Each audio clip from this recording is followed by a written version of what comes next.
G'day gang, it's Simo Ed here again. Hi there. It's a new week, it's a new video. I see you got a nice shirt on, but I've just turned up with the... I'm like I'm fresh off the golf course or something. Yeah, no, and it's not that sunny out there anymore. It's good to be back out on the golf course actually, because they've just stopped us in the UK for like what seems like forever, but it's been a bit of a weird year really. So how was last year for you? Last year was weird, it was up and down. A few highs and lows. Yeah, low lows and high highs. So what was your best moment then at the high? Let's not talk about the lows because people want to be entertained. When was your high moment in the year last? Oh, it has to be, without a doubt, our first ever fast line karting spectacular. Yeah, of course. You know, you were there, were you? I was. Yeah, I thought so. Some crazy fool let me go and speak to his audience from the stage. So that was me. If you weren't there, you missed it. Oh, the pearls of wisdom and banana ramen syndrome. Oh, the people, if they were there, they'll know. If they're watching this now, they'll be wondering what banana ramen syndrome is. Well, they can come next year and find out, can't they? Yeah, Offenbach just in case you weren't there or you're wondering what the heck we're talking about, we were in Offenbach, which is Frankfurt, Germany, which was a lovely place actually. Yeah. I got around the city for a day or two, me and Ryan, the video guy. Sampled a couple of beers. German beer. Yeah. Wunderbar. Yeah. See, I picked up a little bit of German when I was out there. It was a good event though, wasn't it? No, it was a fantastic event. We had 50, 60 people from, I think it was 30 tracks from 17 different countries. We had people from Canada, the good old US of A, and my homeland, Australia, you know. You're Australian, whoa, yeah. hang on. I know it might shock a few of you, but... I thought you were Austrian. We had Lithuanians were in there. Yeah, and the Danish. We had some Scots, some Irish, some Brits. It was a good event. We had a Spanish guy too there. There was a few there, wasn't there? Yeah. Back of the room, I seem to remember. Yeah. So there was a lot of good information in there, wasn't there? So, like, when you got feedback... This is a great question actually. When you got feedback, what's the main sort of areas people tend to focus on when they give you feedback about an event like that? Well, of course there was the networking. Yeah. There was the food, the beer, and hopefully no one from Delta Hotels is listening, but the driving of a go-kart around a 5-star hotel lobby at 3 a.m. in the morning. I see, just throw me into the bus. It's interesting, isn't it? You put on an event, there's lots and lots of information, ways to grow your business, some really smart stuff. I know in the bar, I had a lot of conversations with people picking up on bits and pieces. We've had half an invite to go out to America, which I think we'll probably take people up on. It's certainly opened up a couple of avenues from our point of view. But isn't it interesting that people, when they come away from an event like that, where there's so much that will just help you grow your business, they'll talk about the quality of the food, quality of the beer, and then who they managed to go and have a chat with afterwards or during the event, because it was a big networking event as well, wasn't it? And I mean, we're always talking about sweating the small stuff, and it is quite important. I mean, we were very particular about picking the menu. Yeah.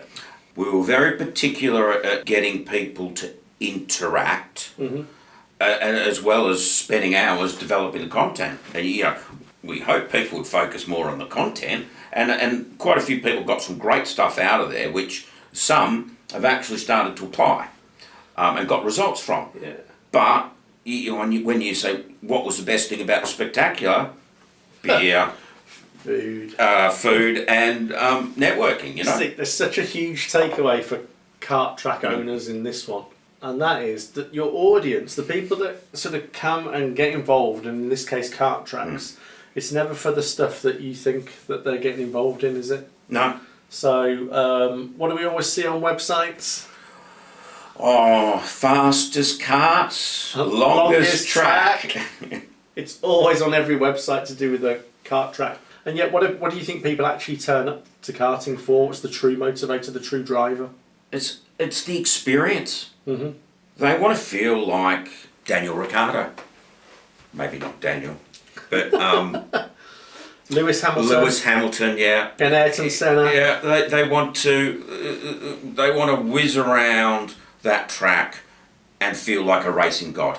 You just got to make that whole experience. The moment they walk through their door, they're greeted. Yeah. They're given a race suit and a helmet and a balaclava to feel like a race car driver. Well, I think this is the big disconnect in go-karting. And this is huge because on the one side we've got fastest karts, longest track and all the rest of it. And there will be, I can understand why people do that. Because it's an easy trap to fall into, because there'll be people down there that are attracted to, I love this track, I love the speed of the karts and all the rest of it. But I've got a theory, but I'm just thinking about my last trip to a go-kart centre in the Midlands in good old England. And I think about the people that were in there. Nobody there would have cared about the size. They wouldn't even understand kart engines or what a decent size engine looks like. They don't know whether it's a good track or not. They don't go karting enough. What they were there for was to go and meet up. So I'd taken some of my clients out. There was about 20 of us out together karting. And they were there to find out what other people were doing. They were there to have a catch up with me. They were there to go and get a bit of free food on my credit card. Go and get a couple of beers, just go and have a bit of a step back from business, just to go and take stock so they're not in their business, they just go and see it from a different perspective and get different ideas on that. Nowhere in there is anybody thinking, I want to go and fastest kart, longest track. They just want an experience. Yeah. And you get that by when they put the suit on. Yeah. That's a biggie.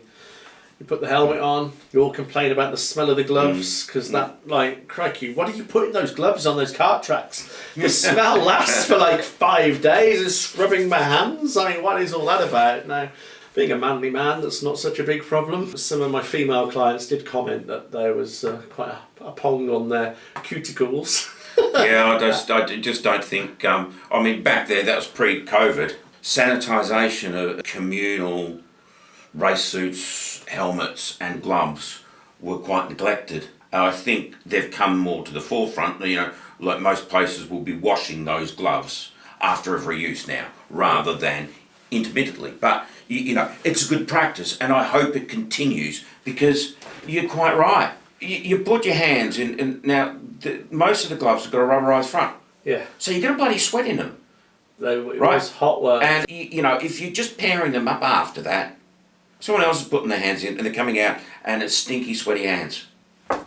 Yeah, so when I speak to my female clients about our karting trip, they will always comment about the smell of the gloves. And I think it's a pity, because I don't know what it costs to put a track together, but I don't know, if you're going to put 20, 30 karts together and you've got your personnel, you've got to go through all the safety instruction, you've got to put your track together, you're in comfortably probably for a good 7-figure sum. And it's the equivalent of the spectacular, isn't it? You put all that money and effort in to go and get good content and go and make something that's very useful and very applicable. And yet what they'll talk about is, in our instance, food and beer, which is great by us, but my female clients in particular, when they talk about karting, they're like, oh, the smelly gloves.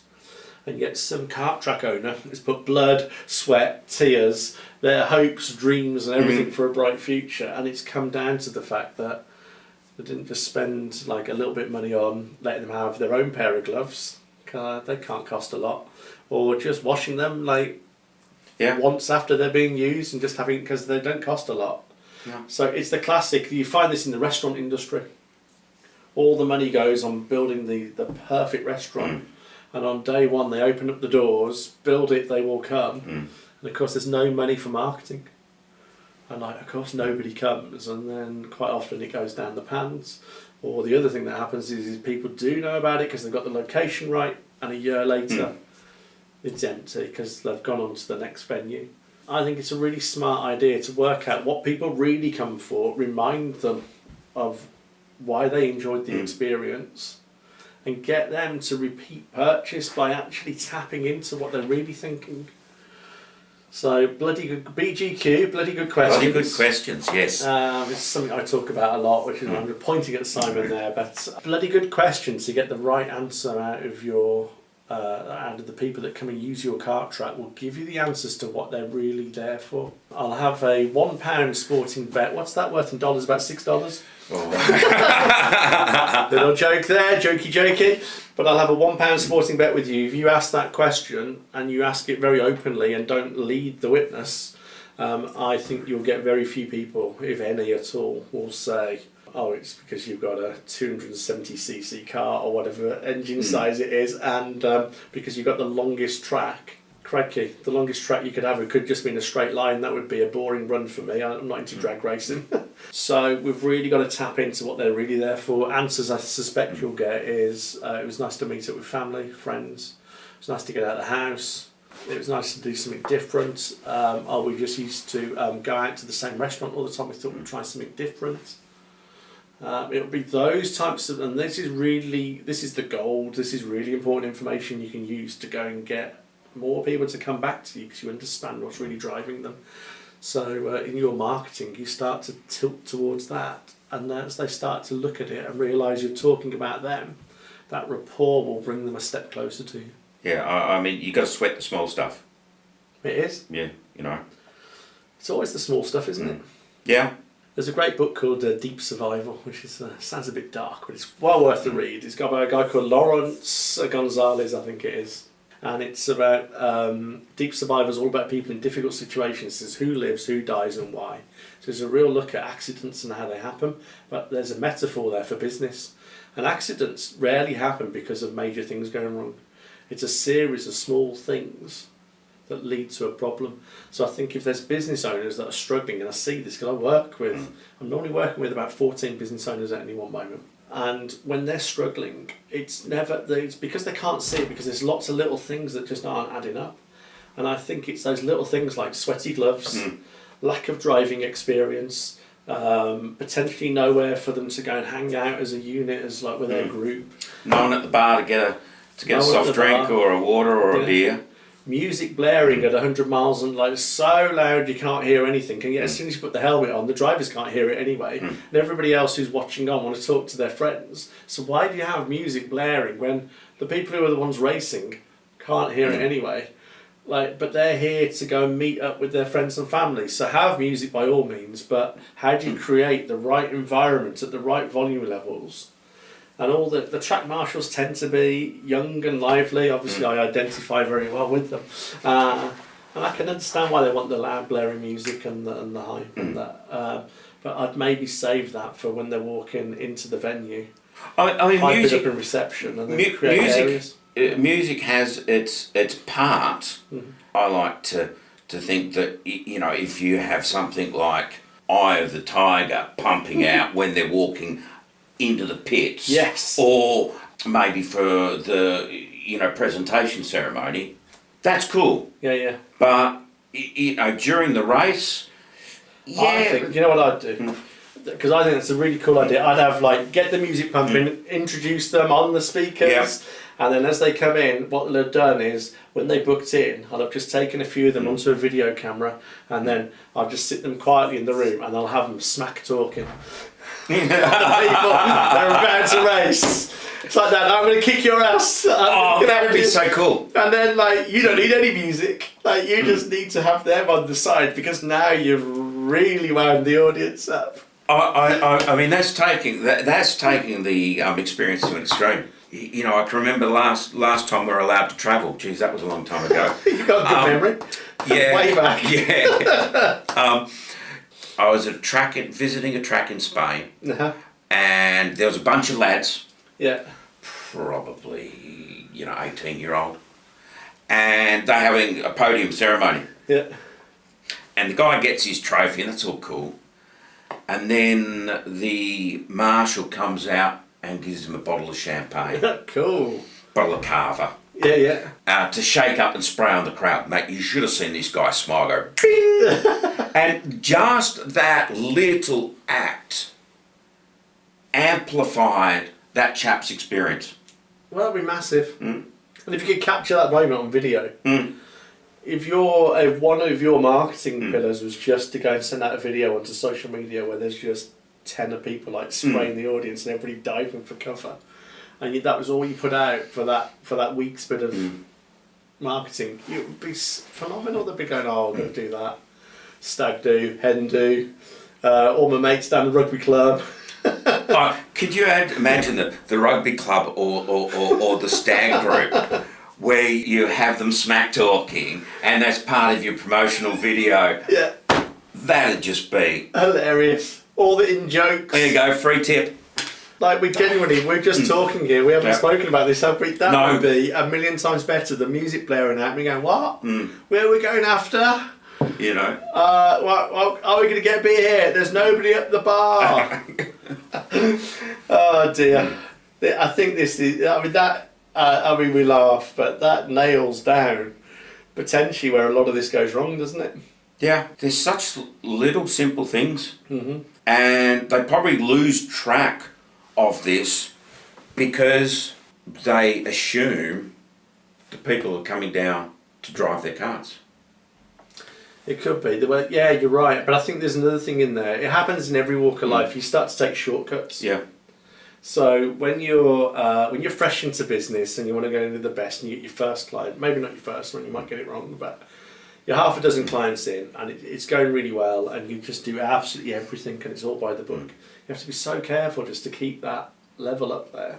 Everything smells, all the paint is fresh, all the carts look fantastic, the gloves don't smell. And then what happens then over time is, those gloves need washing. Well, I'm not doing it. I'm tired today. Oh, it'll be all right for another one. And suddenly, it's just little things over time just start to come down, and maybe not even massively noticeably. It'll be little things that just add up, that don't seem to make a huge difference. But actually, in terms of the business, it's like a drag factor that just has. It's like you're carrying it now. So everything you miss on that is like putting a bit of extra weight on your shoulders. So the gloves don't smell right. We didn't greet the customer correctly. We took all their details. We didn't write to them we didn't email them or say thanks for coming. So we're just going to go and put that on there.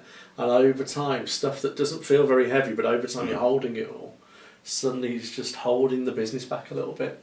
It's just time to keep that fresh and just remember what it's like to be the customer for the first time.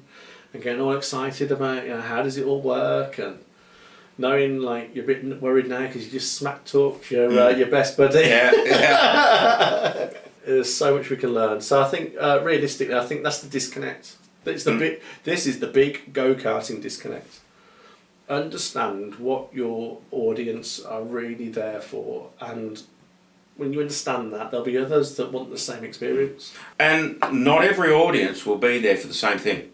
As you know, as you were talking about with your corporate group, they were there mainly for networking, catching up. An office group might be there for team building, blow off a bit of steam, have bragging rights for who won. That'd be me. You know, there might be a group of lads down there. They might be there to just have a laugh with their mates, a few beers, catch up, carry on. It's all different, you know. There's no one shoe fits all. Well, this is true. I think I've got bragging rights anyway. I am the sole winner of the indoor karting in a hotel foyer karting champion 2020 in Germany. Correct. And out of all my go-karting experiences, that one ranks as probably the highest. So I think this is just interesting. How fast were you going? Well, it felt like 70 miles an hour, but it was probably about... no more than 5. 0.2 no more than 5 per hour. And how long was that track? I'm going to estimate it at about 26 metres. I think you're bragging there. No, it was about 10 metres each side, and then there's a bit at the top. There's about 25, 26 metres, and at one point I had to reverse up on the first lap because it's a very tight corner. Yes. And that will probably go down in history as my most memorable karting experience. Unless you're watching this, you can do better than that. Invite us out. This will be interesting. I want fire, beer. That'd be a good challenge, actually. Tell us why you've got the best karting experience, and you may feature in a video very soon. We may even come and visit you. We don't care where you are globally. We'll come and fly out and have a go and feature this on a video. Look, sounds like a plan. I'm serious. I'm coming to see you. Tell me why we should come to your track and I'll be there. I feel like we've covered a lot there today. No. I feel underdressed. I feel like I need to go and practice some more golf. Oh, I don't know. Until the next time. All right. See you guys.